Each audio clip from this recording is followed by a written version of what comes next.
સુરતમાં પાંડેસરા જીઆઈડીસી વિસ્તારમાં આવેલી પટીબા મિલમાં કામ દરમિયાન એક મજૂરનું દુઃખદ મોત થયું. મળતી માહિતી મુજબ છત પર તાડપત્રી ગોઠવતી વખતે સંતુલન ગુમાવતા ગુલાબસિંહ વીરજી ગામિત નીચે પટકાયા હતા અને ગંભીર ઈજાઓ પહોંચતા તેમને 108 એમ્બ્યુલન્સ મારફતે સેવા હોસ્પિટલમાં ખસેડવામાં આવ્યા હતા, જ્યાં સારવાર દરમિયાન ડોક્ટરોએ તેમને મૃત જાહેર કર્યા હતા. આ અકસ્માતથી પરિવારમાં શોકનો માહોલ છવાયો હતો. મૃતક પાછળ 2 દીકરીઓ છે, જેમણે પિતાની છત્રછાયા ગુમાવી છે.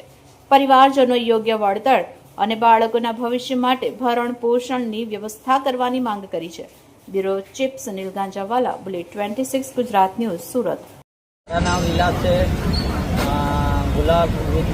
गुलाबसिंह वीरजी गामित પેલો પાંડેસરા प्रतिभा मिल में काम पर આવ્યો હતો.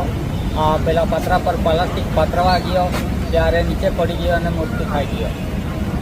કેટલા સમયથી કામ કરતા હતા? હા, તો અત્યારે પહેલાં આવતા હતા, પણ અત્યારે 10-15 દિવસ જેવો કામ પર આવ્યો હતો અને પડી ગયો. અને પરિવારમાં કોણ કોણ? પરિવારમાં નાના છોકરા છે, ભાઈ છે, બીજો કોઈ નથી. કંપનીવાળા શું કહે છે? કંપનીવાળાને અમારા માંગણી છે કે અને વરભાઈએ પૈસા જેવો આપે એટલે કોઈ શિક્ષણ કરે. હાલ તમે ક્યાં છો?